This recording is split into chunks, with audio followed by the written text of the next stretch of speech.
Hello, everyone. It is lovely to be with you this evening.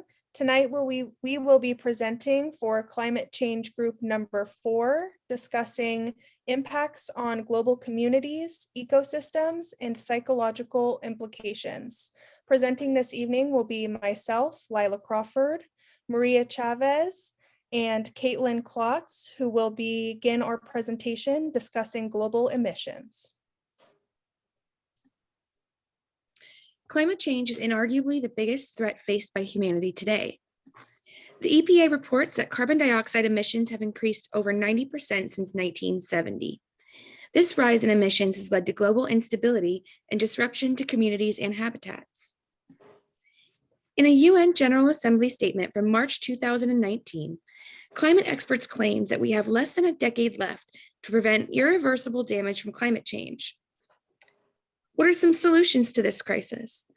Aside from reducing our use of fossil fuels and switching to renewable energy sources, we also need to address the amount of CO2 trapped in our atmosphere.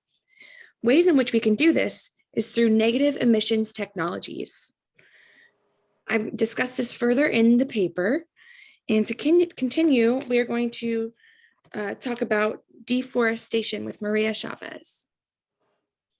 Agriculture is known as one of the top causes of deforestation. Slash and burn agriculture is responsible for the most forest loss throughout the globe. These controlled fires can easily become extremely damaging on a larger scale. It is evident that these fires can unintentionally spread to surrounding areas, causing more damage and forest loss than intended. Therefore, this form of agriculture is unsustainable to the environment. Cattle ranching is also a drive to deforestation. Increase in food demand plays a huge part in this. Because these products are becoming more affordable in developing countries, the demand for these products are growing rapidly. Experts suggest that replacing 20% of global beef consumption with a meat substitute could halve deforestation and the carbon emissions that come with it. Alongside agriculture and cattle ranching for beef production, logging is a leading factor to deforestation, the most harmful type being clear cutting. This leaves of what once was completely forested completely dead.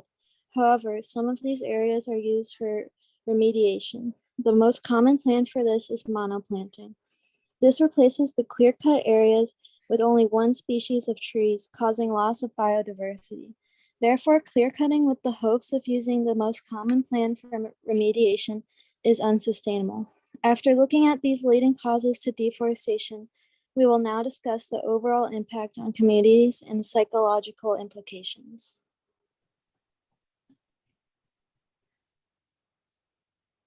In this section, we will break down psychological implications and impacts on communities.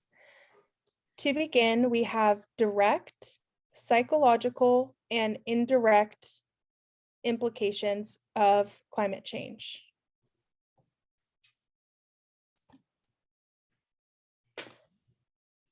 Direct and acute impacts include extreme weather, heat, drought, floods, and changes in the natural landscape.